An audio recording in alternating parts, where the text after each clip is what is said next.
Hello again, everybody. Today's video is going to be mostly talking about the York Region Writers Conference that at this point has happened a couple weeks ago. But I helped volunteer there and definitely did some book shopping at the end of it. Yeah, I helped volunteer.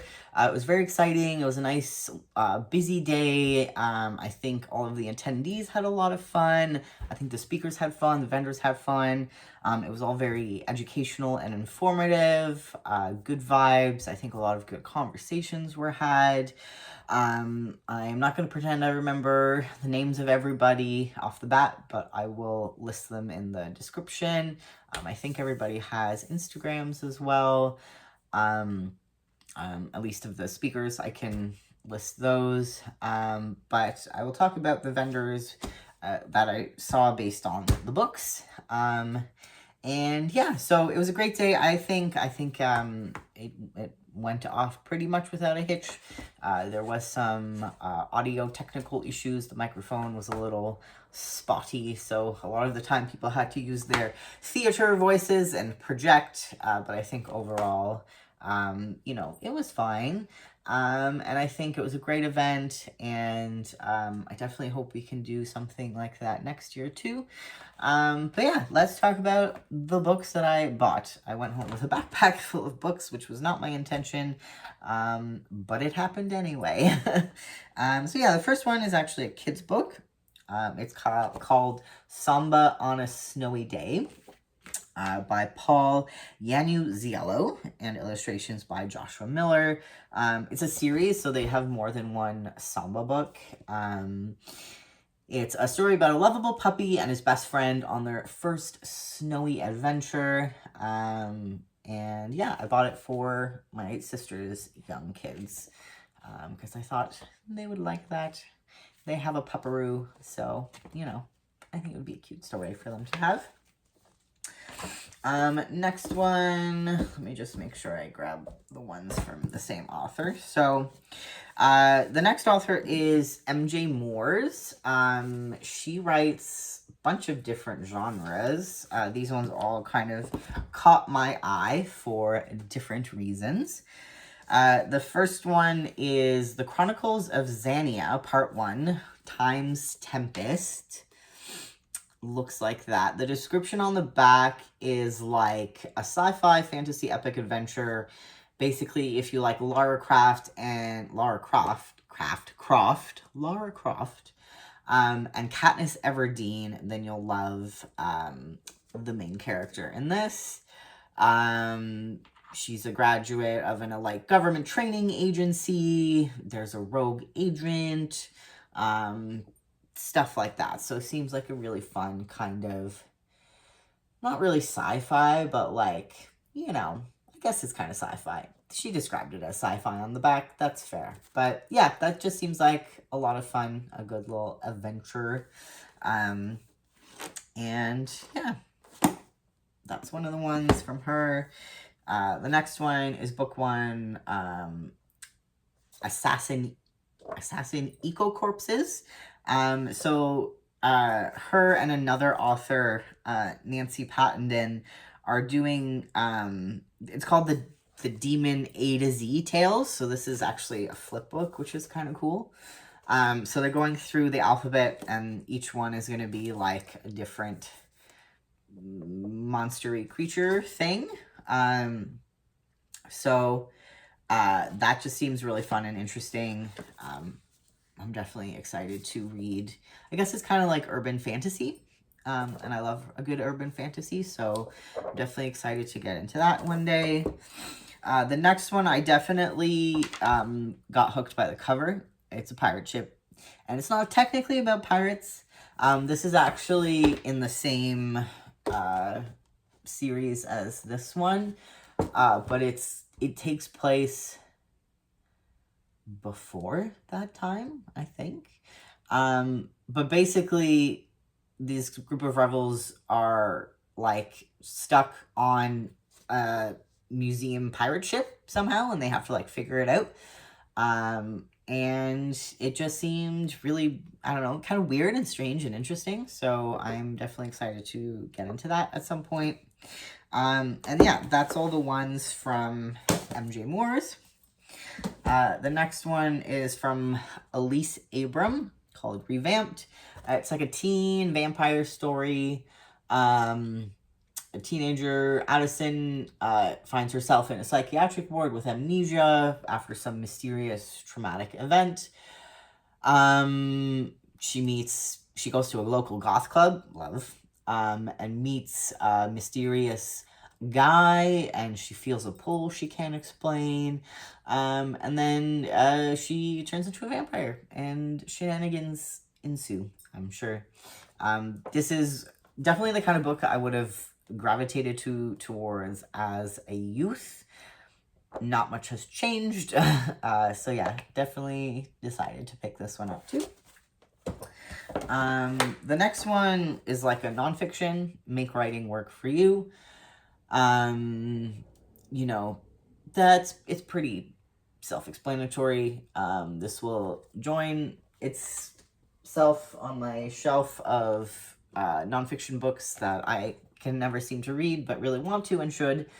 And I'm sure whenever I do get to it, I will appreciate the knowledge it puts into my silly little brain. But yeah, I figured, why not?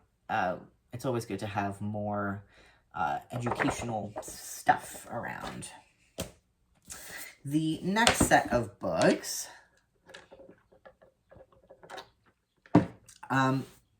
definitely the covers drew me in. Those are very snazzy covers. So this is kind of the main book, Forgotten Gods, by Jeremy Bruce Adams. It is kind of like an eldritch horror monster story. So like in this fancy, beautiful city, the main character enjoys a life of luxury. He's kind of like a rich, posh guy. And they attend a party, and then they come face to face with this creature. And there is a mysterious order of assassin priests. I love a good mysterious order of assassin priests. That's a trope I love. And they've been waging a secret war against these gods. And it's kind of, his entry into this other world that he didn't know existed, with dangers, da-da-da. And then this book is kind of a prequel to that. It's kind of like, how did these gods become a thing, kind of thing. So, yeah, they seem interesting. Also, like, I love giving my money to indie people, whether it's authors or artists or whatever. There's definitely that part of me that's like, oh, don't spend money on stuff, and there's probably more important things, and whatever, and I'm literally going to Fan Expo to spend all my money at Artist Alley. I don't even go to panels or anything like that. But I just think, like, first of all, it's pretty, and I like it, and why not? But also, like, you're supporting someone's literal dream, and helping them pay their bills, and all that stuff. So, give your money to little baby artists, not baby artists, but, indie authors, artists, whatever, especially those who do not use AI. And yeah, it's good stuff.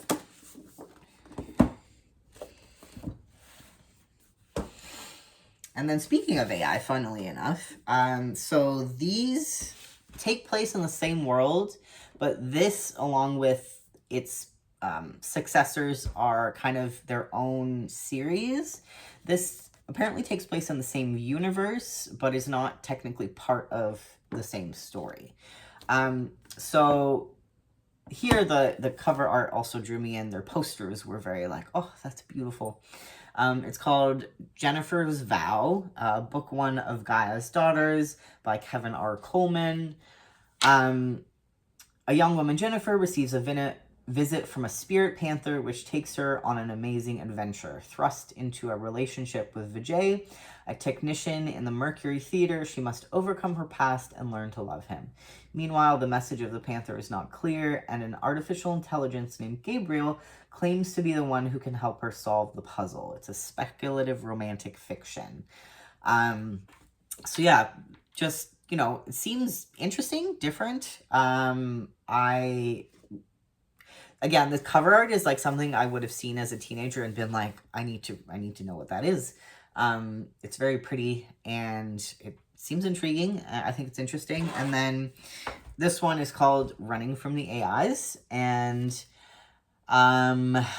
it says, where do you run when an AI is determined to find and silence you?